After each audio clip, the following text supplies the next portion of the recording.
This is Everything Old is New Again, America's entertainment pop culture talk show with Douglas Viviani and David Cohen. Jack Nicholson. Why can't we all just get along?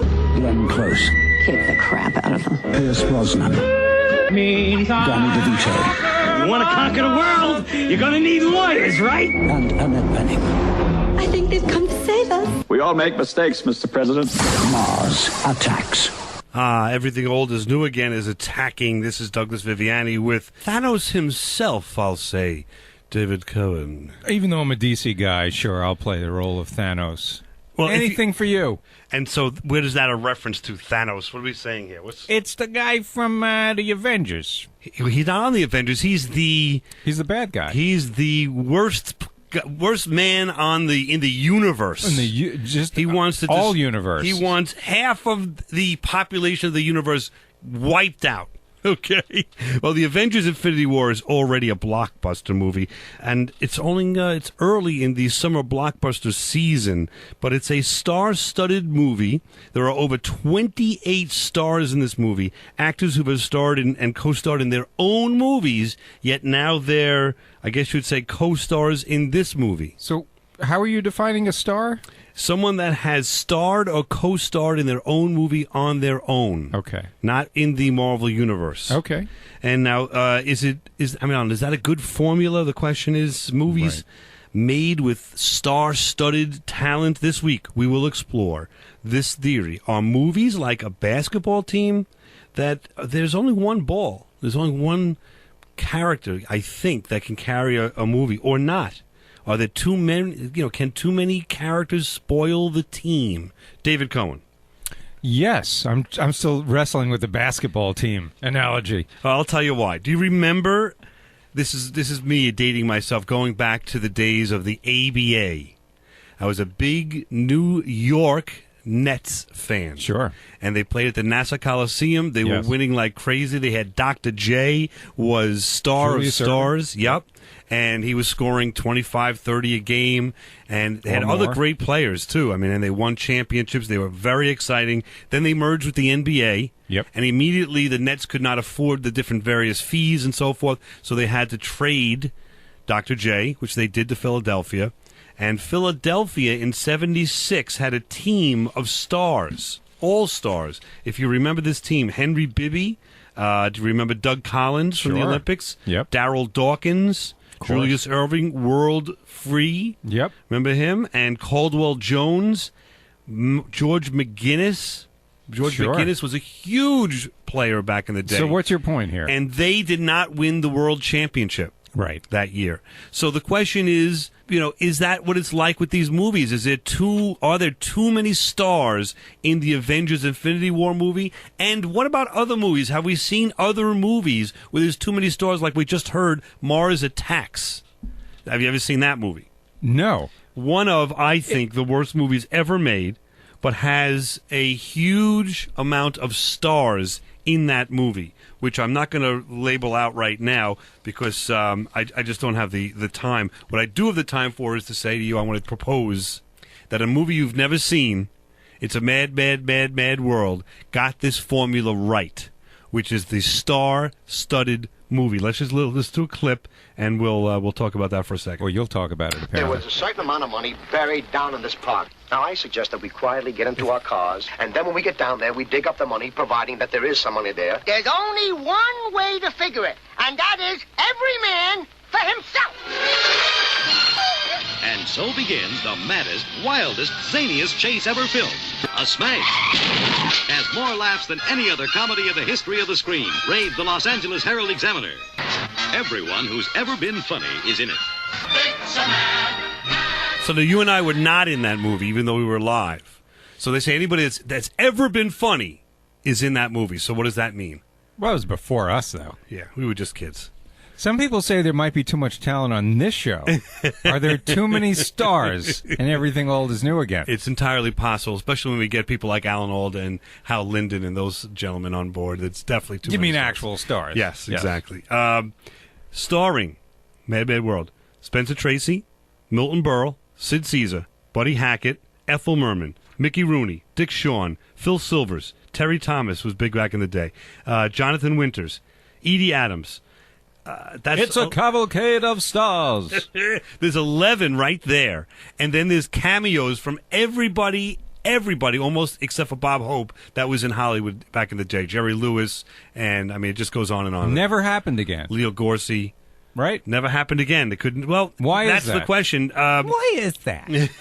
They have done that, but not with so many stars. But they've done a lot of star-studded movies. Have any of them ever made an impression? Have you ever thought of this idea that so many stars in a movie, and wow, I got to go see that? Oh, sure, yeah. Yeah, absolutely. Anything come to mind? I know it's hard to say. Oh, well, now you're throwing me off guard. Well, so how about Avengers Infinity War? Well, sure? yeah, I mean, but that's more... Is that really star-driven, or do people just like the Avengers and they wanted to see all the superheroes come together, regardless of who was behind the costume? Well, let me just tell you, we have to do this. I've got to read some of these. Listen to this now. This is incredible. I'm going to have my bagel while you're... Go ahead. Because I'm not going to be talking much in the next 20 minutes. Robert Downey Jr., Josh Brolin, who was in Goonies, by the way, Mark Ruffalo, Tom Hiddleston, Chris Evans, Chris Hemsworth, Jeremy Renner, Chris Pratt, Benedict Cumberbatch, Paul Bettany. I mean, all of these people, Zoe Saldana, Vin Diesel, who else here? Bradley Cooper, Scarlett Johansson. All of these people have carried their own movies. Paul Rudd. All have carried their own movies and are in this movie. Who's Bradley Cooper play? He's Rocket, the voice of Rocket from Guardians of the Galaxy. He does it such a way you don't really even recognize the voice. Wow.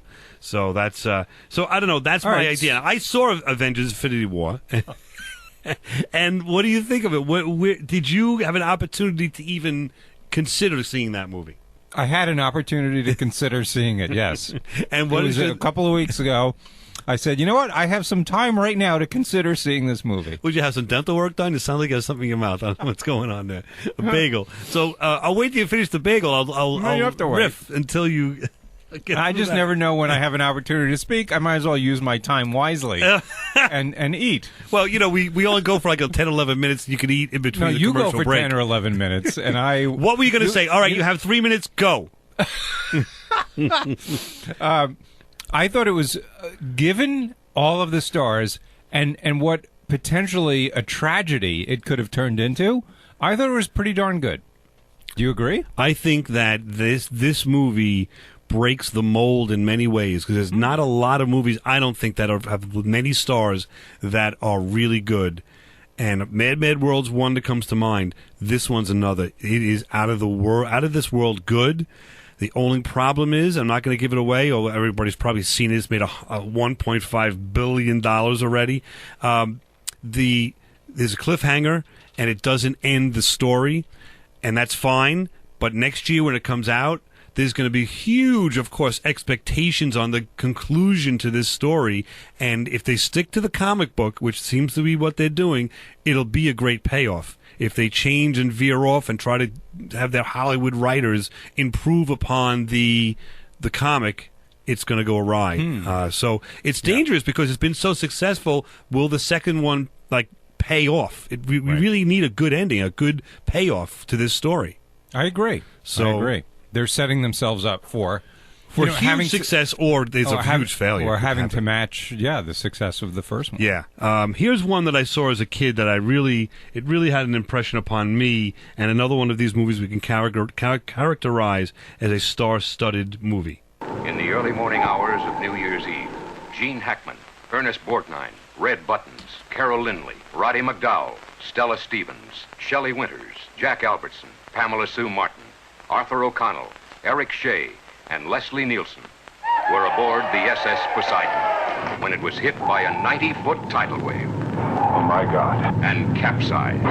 There you go. You remember the Poseidon Adventure as a kid? Of course. But you know what? The 90-foot tidal wave never starred in another movie. That was a shame, because it was...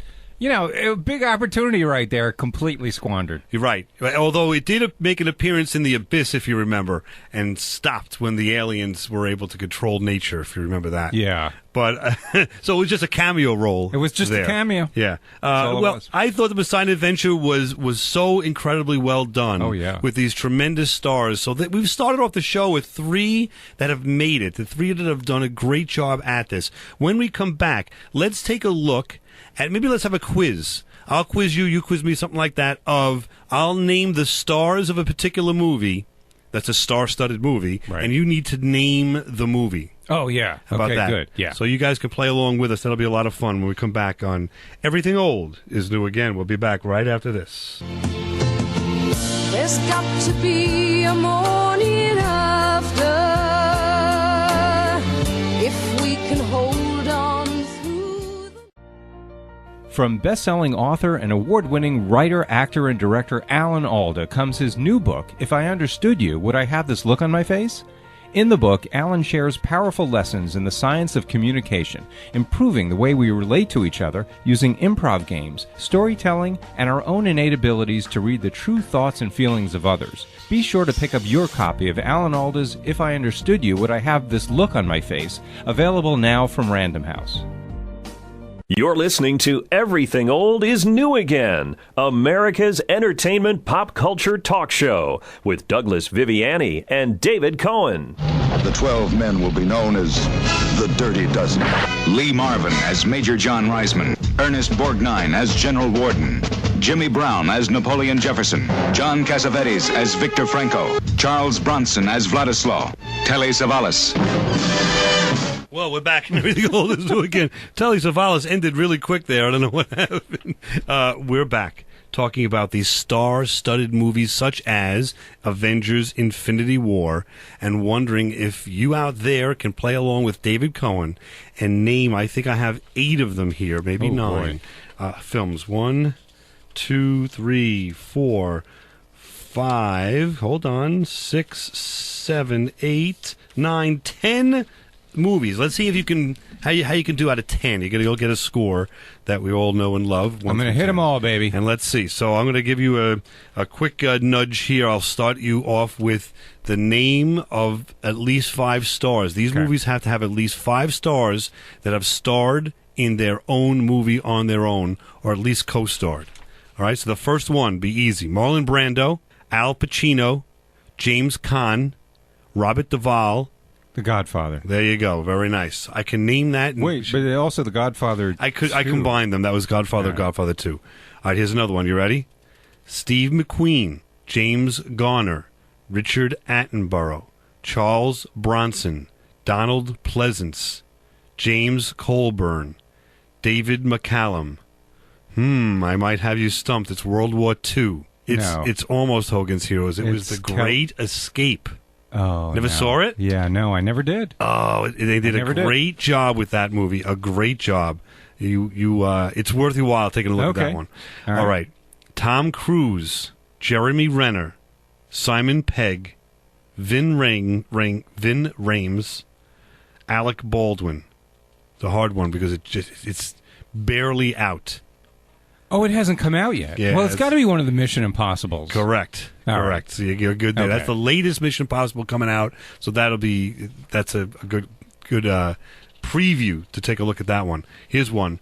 Got to get this one. You got to get this one. Okay. Yul Brynner, Eli Wallach, again Steve McQueen, again Charles Bronson, Robert Vaughn, James Colburn. No good?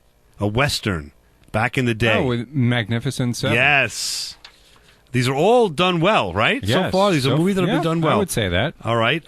Here's another one. It seems to be a lot of war movies they did in the 60s and 70s like this. Mostly 60s, actually. Clint Eastwood, Telly Savalas, Don Rickles, Carol O'Connor, Donald Sutherland. You didn't see this one? In the Heat of the Night? No. Kelly's Heroes. That's it. Okay. Yep. It's a great one. I missed it. Along same lines of shoot 'em ups. Let's say any that are less than 50 years old. Yeah. Here's one. You ready? Jamie Foxx, Leonardo DiCaprio, Samuel L. Jackson, Don Johnson. You're not getting it. No. James Remar, Kerry Washington. No? I'm obviously... Oh, wait, no, yeah. Django Unchained. There you Okay, it's the time jumps you're making here. It's Well, this can't be an easy quiz. I've got to... Once you said Kerry Washington, I knew right away. And who's Kerry Washington? Which one is that? She had her own TV show for a long time. I think it just ended. What was the show? It was called the Kerry Washington Show. No, it was she had a bunch of like Washington spies working for her, and I don't remember. All right, Sylvester. I got it right. Can I just get credit for that, yes. please? I'm going to give you now characters of a franchise, but you'll get this. Okay. Sylvester Stallone. Yep. Jet Li. Dolph Lundgren.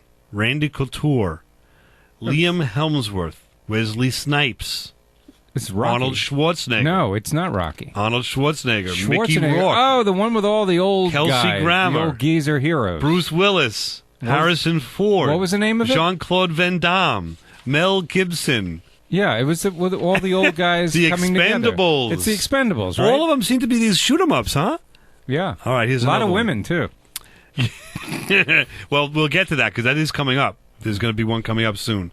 All right, see if you can get this one. All right. I don't know. Let's see. Kevin Costner. Kevin Bacon. Tommy Lee Jones. Gary Oldman. Sissy Spacek, yes. JFK. Which was that, for the day, that was well received and well done. It may be mocked in some ways because of, I don't know, whatever reasons now. It was star-studded. It was star-studded. And so those, for the most part, to me, actually, I have one more for you. Ready? Yeah, sure. Bruce Willis. Edward Norton, Bill Murray, Francis McDormand, Bob Balaban. I got this because I'm a big Wes Anderson fan. It was Moonrise Kingdom. There you go. And what would you say? That was a great movie, good movie, or what? I thought it was a great movie. So very unlike the others you listed there because it was not a shoot-'em-up, action, western, tough guy kind of movie. Right. Those seem to be like the trend. A lot of those were in the 60s. Kelly's Heroes, Magnificent Seven. Right. That was a huge trend in the day and made the a lot of money. macho era. Right. But what happened to those movies, to making movies like that? The Expendables is like that. It's expensive, man. You got to hire all these people and the salaries they're going to command, and usually if it's an action movie, the budget on top of that for the, all the effects, and that's crazy. Well, if you look at the Expendables, the film series, their budgets for all three movies so far, they're making another one, is $272 million. The box office on that, $804 million. So it is working. It's a formula that is working for. But it's a big gamble. Just when you thought just when you thought Sylvester Stallone had nothing else left to do. How did you confuse Steinbrenner with Sylvester Stallone? It's just the S's in the the categories of I don't know. Other than that, they have really nothing in common. Nothing. But Sylvester Stallone, he's the executive producer, and he wrote some of these and pushed these to get all these characters involved. I mean, he reinvents himself over and over again, and he's got, again, this was 2010, 2012, and 2014. Now he's got the Rocky. He's back with the Rocky series as a supporting character, which another one of those is coming out. And now he's got another Expendables coming out. So he doesn't, he's a guy against all odds. Everyone thought he was done and only could do Rocky or, what was the other one? Rambo. And that's it. Everything else he did was, Judge Dredd was horrible and a lot of other stuff was just terrible. And over the side of the woodworks, okay, I've got Expendables. And he pushes and pushes. And again, he pushed the Rocky series to get Rocky Balboa made. Right.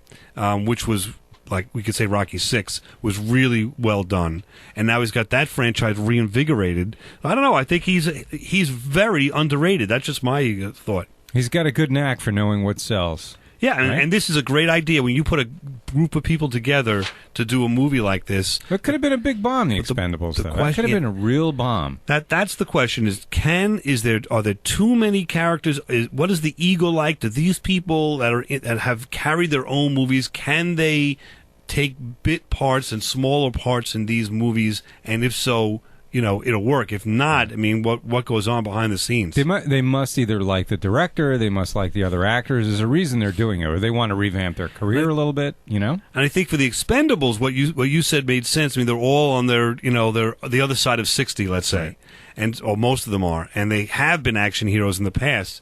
So they're on decent shape, and they're kind of like let's squeeze the lemon one more time and see what we can get out of it, or 3 more times. Exactly. Now a fourth coming out next year. So it's great to see that, I don't know, that they're able to do that. But in the larger scope, there are so many of these movies that went wrong that I want to go through that and or behind the scenes with the egos and what the problem is with the egos of people like, I'm not getting enough lines, or like Edward Norton could have and should have been the Hulk. Did you know that he was Yeah, he was a Hulk. He was a Hulk. He was the third one, because they kept on failing at it. I believe it was the third one. And his movie was very good. However, he was so upset with Marvel Comics as a whole and the producers of that particular movie that he had done a lot of ad-libs and a lot of things that he thought the character could use to beef up the character and make the movie, in his view, better, that when the movie came out, they cut most of what he did. And he was extraordinarily upset about that.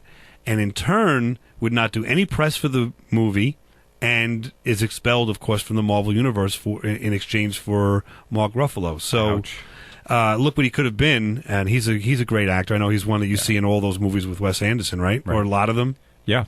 And so the question, and he's in a new one coming out, Isle of Dogs, animated. Yeah. So the question is with Edward Norton and actors like that, like how would he have gotten along on the set of Avengers with Robert Downey Jr. and others? Would he have wanted more for his character? Would he have been pushing for more lines or more? How are all these stars getting along, or are they, with all this Avengers stuff? Man, if I was one of those guys, you just tell me where to be. Give me one line, give me 50 lines, whatever. Just get me in there, because what's the downside to doing that, right? Yeah. I mean, I don't care how big a star I think I might be. I mean, come on. It's got to be so much fun. You're playing for a living, and you're getting an opportunity to be in a fun movie. Who cares about your ego, right? Exactly. And then it's like me showing up here to work with you. I don't need a big part. I don't need to stroke my ego. So I say 3 words every 30 minutes. Good. And along those lines, let's listen to Kelly's Heroes. Let me see if you hear this familiar voice talking about stars. I need at least 100 guys. Where do I find 100 men just like that? Do you know who that is? Want to hear it again? Want to hear it one more time? Can you? Yeah, hold on. It's so quick. I can't. Okay, let's do it again. I need at least 100 guys. Where do I find 100 men just like that? Any idea who that was? It sounds like a lot of different people. I don't know, though. Hey, there's Leo. Oh, who's Leo? Uncle Leo. That was Uncle Leo. Jerry, hello. Yeah, but what about money? Are you strapped? Do you need a little? Are you kidding? I should be loaning you money, but I'm not. All right, now let's hear it again. You want to hear it now? Yeah. Now that I need at least 100 guys. Where do I find 100 men just like that? How was that? You should have just said, hello. Where am I going to find 100 men? Only on Everything Old Is New Again do you have to get a connection of that actor, Len Lesser, who was in the 60s in Kelly's Heroes, and that's sort of the beginning of his career, ended his career 40 years later, 35 years later, on Seinfeld. Amazing. We'll be back. And Everything Old Is New Again for more fun, pop culture. Listen to this.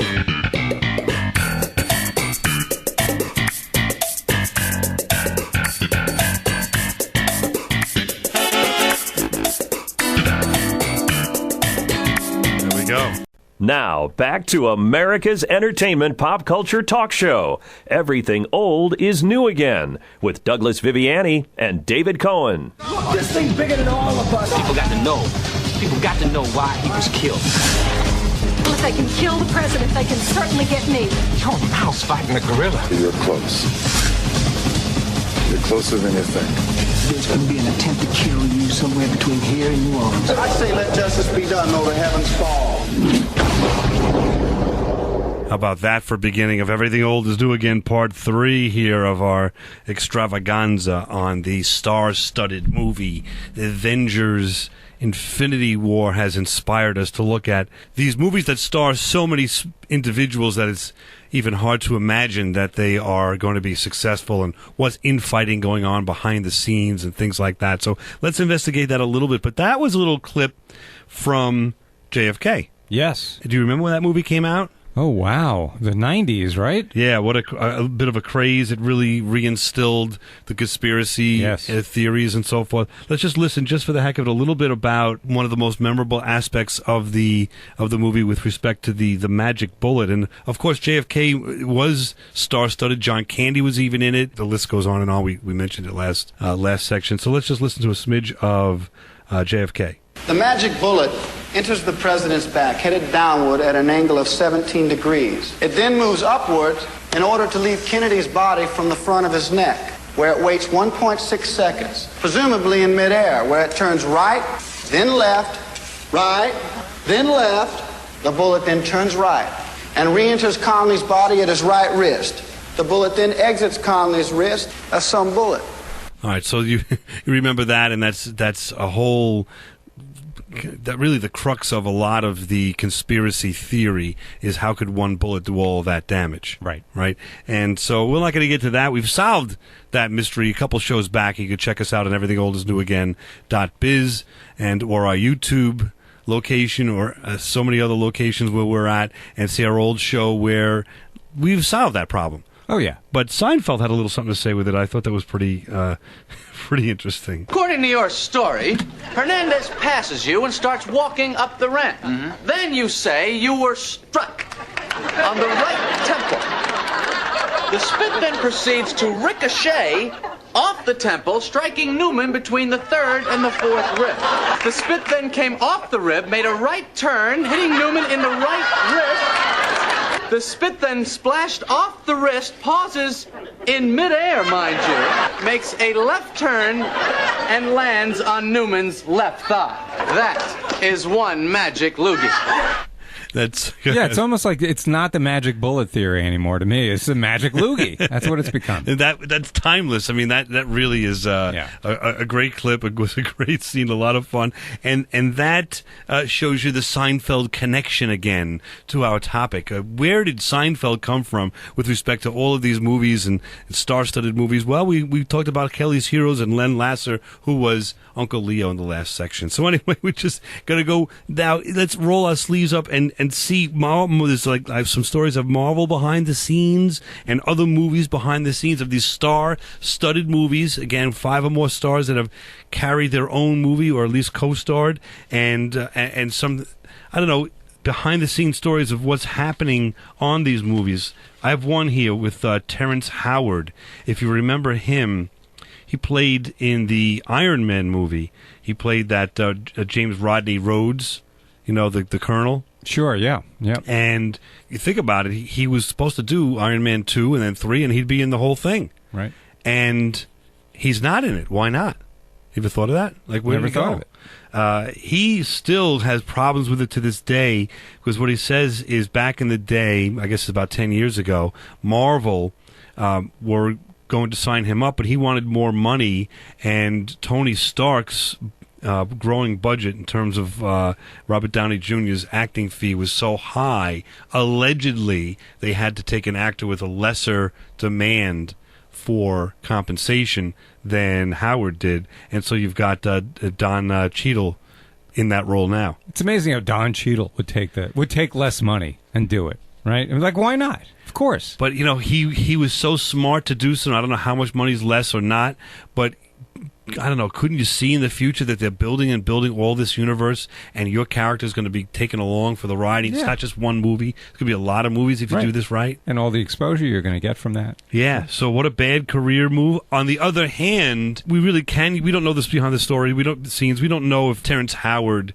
really demanded that much more, or it was something else going on. But he blames the powers that be for not being in the Marvel universe. Yeah, and this is just what we've heard. So yeah, what do we know? These are not necessarily factual, but they're stories that are out there. Yeah, and because it's on the internet, it's got to be questionable. It can't be always 100%. David Cohen, do you have one? I know you have something about, Jaws, one of these other... yeah, Jaws apparently, 2 stars just did not get along and apparently actually came to blows. Richard Dreyfuss and Robert Shaw.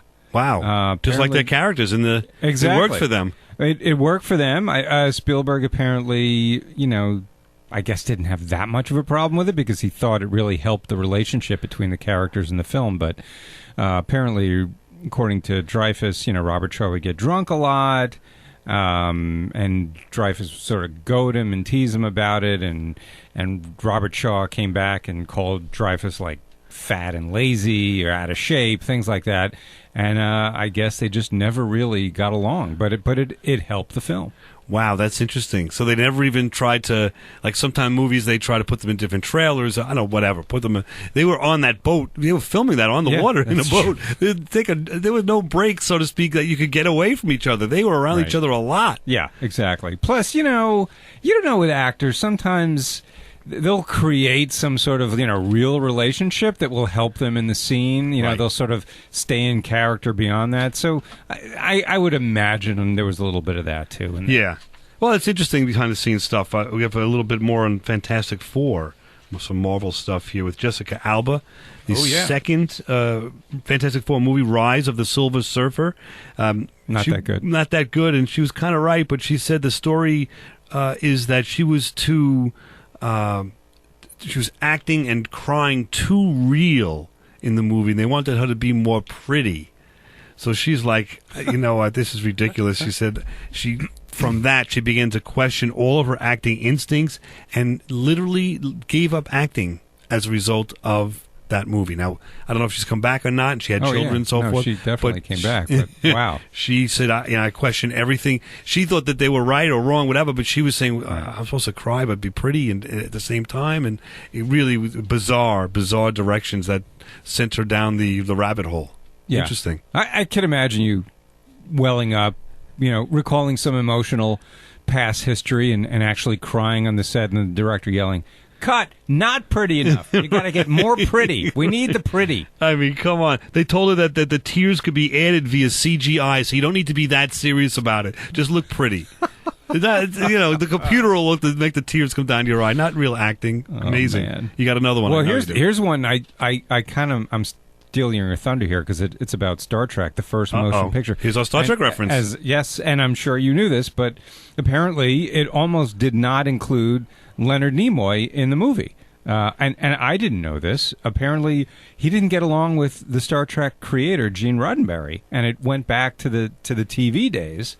He felt he was being mistreated for some reason, and he, luckily for Star Trek fans, he was convinced to come and do the movie, but it looked like for a while it was not going to happen. Yes, in fact, if you look at that movie in the beginning, you'll see a Vulcan science officer that is the one that gets transported somewhere and comes back, transported, and the transporter's got a malfunction, and he came and it was all disfigured and died. If you watch that movie, you'll see that. That actor, that scene was put in later. He was supposed to be the replacement for Spock. Wow. A different Vulcan, but still a Vulcan science officer that would replace Mr. Spock in the movie. So he would be a different character, but they would do it to have another Vulcan in the show. Exactly. Wow. And I think that was part of it too, where Leonard Nimoy saw that they were going to do that, and they said, if they're going to do this, this isn't logical. I must get back on the ship. And he was upset because a lot of the business that he wanted to do in the beginning in the series was cut from the pointy ears and the green blood and so forth. That he wanted to explore that character more. The alien aspect of it. And Roddenberry was like, we've done enough. We were lucky we got you on the show, because originally before it aired after the pilot, they wanted the powers that be wanted to cut the alien right out. Really? So Roddenberry had to fight just to keep him in with pointy ears, and that was it. Wow. He wanted to do more alien stuff. Anyway, so that's interesting. We should do a show on behind the scenes of Star Trek. I think it's its own show. That's pretty cool. All right, I'll be quick. Mickey Rourke hates Marvel for the same reason as Ed Norton we talked about previously. Mickey Rourke? He was in the Iron Man 2 as Whiplash. He wanted to do more stuff to make the character come alive. God, I forgot and they all wouldn't about let him do it. He hated that. Chris Evans, who's Captain America, hates getting in that outfit, did not want to do this anymore. He was signed up to go to 2014, was not going to re-sign in the Marvel Universe. Signed because he saw all the kids that when he went to different conventions, what have you, that looked up to his character and said, you know what, I can't give this up because I'm uncomfortable wearing an outfit. It seems like this character means a lot to people. I'll keep going. I'm sure it means a lot to his pocketbook too, but he kept going based on that thought. Glad he made the right decision. There you go. We'll be back right after this on Everything Old is New Again. This is Everything Old is New Again, America's entertainment pop culture talk show with Douglas Viviani and David Cohen. Jack Nicholson, why can't we all just get along? Glenn close. Kick the crap out of them. Pierce Brosnan. Danny DeVito. You want to conquer the world? You're gonna need lawyers, right? And Annette Bening. I think they've come to save us. We all make mistakes, Mr. President. Mars Attacks. Boy, was that a mistake. It's not a mistake to listen to Everything Old is New again, that's for sure. It is a mistake to think that Mars Attacks, with all of those stars in it and more, Michael J. Fox, Rod Steiger, Tom Jones, Natalie Portman, James Brown, I mean, the list goes on. This is one of those, like, sort of like a Mad World list.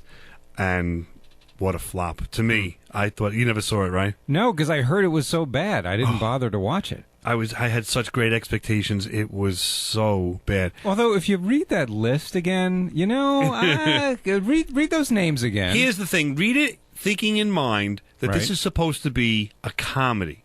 That's where they went wrong. Listen, follow me on this. Yeah, go ahead. Jack Nicholson. Okay, Glenn Close. Comedy. Okay. Annette Bening. All right, good. Pierce Brosnan. Yeah. Danny DeVito, Martin Short, Sarah Jessica Parker, Michael J. Fox, Rod Steiger, Tom Jones, Natalie Portman. All right, so in that James order, Brown. It sounded better. It did sound better, but it just. But when you're work. the first time you read it, like James Brown was number 2. I'm like, he's an actor. Oh yeah, he was also in what was that? The Dirty Dozen. He was in the James 60s. Brown. Yes. Yeah, that would. The football player. Oh, yes, the football player, the running back. He was acting for quite a while. Wow. Yes. Yeah, well, that still gives me pause, though. Yeah, but I don't know where you're getting. Like Glenn Close is not a comedian. Jack Nicholson, but she's a good actress. I think she could be. But here's my problem: they're not Abbott Costello. They're not comedians. You want to make a comedy like they did in Mad World? Hire comedians. I hate this stuff when you've got these actors that are dramatic actors, but I could do comedy. They can't. They're horrible at it. I'm sorry. Meryl Streep can't tell a joke to save her life. Give me a break. She's one of the greatest actors on the planet. She can't sing, and she's not a comedian. Don't put her in those movies. And those movies where she sang and was a comedian, they were absolutely horrible movies and made no money. Sorry, I am right. I feel like I've just been yelled at. If I said something wrong, I'm deeply sorry. How about some other horrible multi-actor movies like Anchorman 2, Will Ferrell, Christina Applegate, Paul Rudd, Steve Carell, Greg Kinnear, Kristen Wiig, Harrison Ford, Sacha Baron Cohen, Kristen Durst, Will Smith. Right? You'd think, okay, the first one was funny. How could they go wrong with this? What could possibly go wrong? Well, Tina Fey and Amy Poehler as well. I mean, all in that movie. That's some list. Yeah. A lot of cameos and things, but didn't do horrible. There could not be a worse movie on the planet. Really? Couldn't be a worse movie on the planet? There are a few, maybe Mars Attacks, but you have any of those over there? Well, I have one. I'm going to read you the names, and you tell me whether this would be a movie you'd go see based on the names of the actors, okay? Yes. Dennis Quaid, Greg Kinnear, Seth MacFarlane, Hugh Jackman, Kate Winslet, Liev Schreiber, Naomi Watts, Anna Faris, Chris Pratt, Emma Stone, Richard Gere. I mean, it goes. I'm reading you a fraction of the names. It's almost every star in Hollywood was in this movie, and it was horrendous. And you've never even heard of it. Trust me. It's called Movie 43. I never heard of it. I mean, I'm even questioning whether the source here is correct. I wonder because that had to be such a huge budget.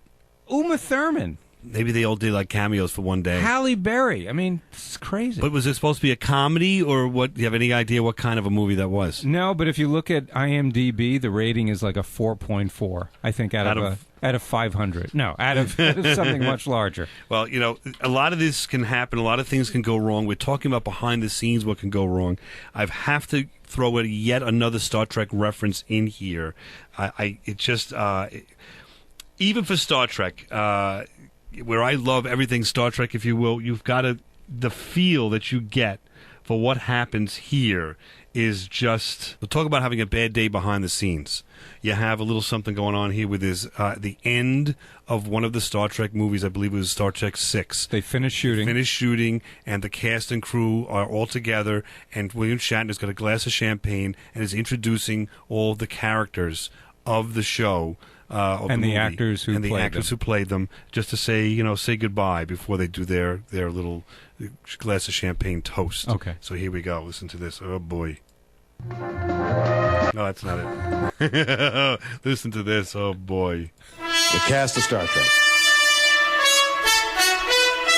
George Takei. Well, hello. Good to be here. Nichelle Nichols. My pleasure, Admiral, Captain. And the gentleman who plays Chekhov. Walter Koenig. Ouch. The actor who plays Chekhov, by the way, Nichelle Nichols calls him Admiral and Captain, like, you don't call him like Jim. Right, Like, or, I know. or So bizarre. or William, Shatner. The whole thing sounded really, really awkward. It was very awkward because you can see how they don't Get along. gel, which you didn't know that, till now. So that's a bad day. Now, we had Walter on the show, and Walter Koenig, and we asked him about that, and he was like, "Yeah, one of my worst days." Poor and guy. He was like, I acted with him for how many movies? 6 movies, Of course, right. and 2 years on the show, and all the conventions and You so saw forth. the guy every day. Every day. Yeah, and Paul William Shatner. Every day, Spock, I saw this man and could not remember his name. I mean, can you imagine? That is, it's just, it runs chills up your spine. It's really amazingly I have awkward. never been so insulted in my life, Captain. And then you have to say his name. He says his name at the end. He goes, Walter Koenig. He just introduced himself, right? And Walter Koenig. Well, but how uncomfortable is Nichelle Nichols to say Admiral Captain? Like, she didn't even know how to. William. She didn't It's know like what to they call had him. no idea what he was going to say, and when he started calling out their names, they didn't know how to respond. Like, Yeah. am I supposed to say, "Thanks, gotcha, big guy"? I mean, what's the Well, point? yeah, you hear, Sulu, which is George Takei, and he's like, yes. great to be here. I mean, at least he had the presence of mind to just be generic. All right, now we've got Ocean's 11, which is now conveniently gone into some other one of these star-studded movies with George Clooney, right? A new Ocean's 11, and they did Ocean's 12, right? Right. Now upcoming is Ocean's 8, which is an all-female cast. Which, let's take a look at a little juxtaposition of those two and ask David Cohen what his opinion is going to be. How'd it come off? Like a charm. Oh, Danny, what a prize you are. The only husband in the world who'd proposition his own wife. Hello, Sam. How are you? Oh, same as always. I move, I breathe, I seem to feel the thrill of life along the keel. Debbie Ocean, convicted felon. Her brother, Danny Ocean, more convicted felon. She was present on the night of the incident. So, In 3.5 weeks, the Met will be hosting its annual ball, and we are going to rob it. All right, so you've got Ocean's 11 originally, just catch up here, it was 1960. Frank Sinatra, Dean Martin, Sammy Davis Jr., Peter Lawford, Joey Bishop, Angie Dickinson. Star-studded. What do you got for this new one? Star-studded. I'm looking forward to the new one. I mean, listen to this cast, Okay, all right? yes. This alone, I don't care what the subject matter is. Yes. I'll still go see this movie. Sandra Bullock, Kate Blanchett, Anne Hathaway, Mindy Kaling, Sarah Paulson. You might know her from, the American Horror Story. She's an award winner, great actress. Rihanna. Helena Bonham Carter. I mean, just for those women alone, I would just go see this movie. Have you seen the coming attractions? No, I have not. I Oh, saw a photo of them in the subway, a still shot, which was extremely cool looking. I will say to you, I will give it a benefit of the doubt, but number one, they're playing it off as if it's a comedy. Number one, take a look in that. Yeah. These are not comedy actresses for the most part, number I one. disagree with that. Okay, I'm just going to... How could you say Sandra Bullock is not a comedic actress? Oh, and the pretentiousness. Mindy Kaling, she is a comedic Yes, actress. and they don't give her anything funny to do. I guarantee it. Let's reconvene on Rihanna. this. How funny is Rihanna? She is I'm so kidding. hysterical in those photos. Here's the idea. To me, the pretentiousness of the way that they have performed this movie. They all have seen the old movies, and they're all trying to live up to the old movies. If they would make their own way and be their own thing, that's fine. But you can see Sandra Bullock is trying to be Frank Sinatra and or George Clooney. Are you saying she can't? She cannot. Are you saying she can't? She cannot. Because she's a woman? She has her own talents, and she could do this beautifully in a different way. But they're trying. Anne Hathaway's. All right, here's the deal. We'll make an on-air wager right now. Yes. I'll bet you $20 that this is a box office smash. All right, and I'm going to say it's a bomb, and let's define that. Okay. The budget plus a third, which is usually what they use for advertising. If it makes a budget plus a third or less, it's a bomb. Okay. All right, and let's see. We have the budget here. We'll have to look it up. We don't have the budget. All right, handy. but we have the parameters. Yes. All right, I'm good with that. And I definitely want to revisit this with you. I'm very interested in that. It's to be released June 8th, so it's right around now, which is this weekend. So we're going to see the results, and we'll come back and revisit this. How long do you go out, to recover give it a month. the budget? Give it you want to give it 2 months? Let's give it 2 months. It'll be out of the theaters in 2 months. It'll be out of the theaters in 2 weeks. You watch, guaranteed. Ouch. All right. Welcome to Everything Old is New again. Thanks for listening. We're having a great time here talking about all things pop culture. And this week we spoke about, as you know, all of these multi-starred movies. I now have to challenge you and say Star Trek, the film, the original, I should say the reboot, the first reboot with John Chow, with Bruce Greenwood, with Simon Pegg, Chris Pine, Zachary Quinto, Winona Ryder, Carl Urban, Zoe Saldana, Eric Bana, and Leonard Nimoy. That does fit into this category, and therefore is one of the best of this category, along with Mad World. You can't say that. I totally disagree with that. Know. How could you say those guys are stars? Isn't that a shame? Half of them are not. We'll talk to you next week.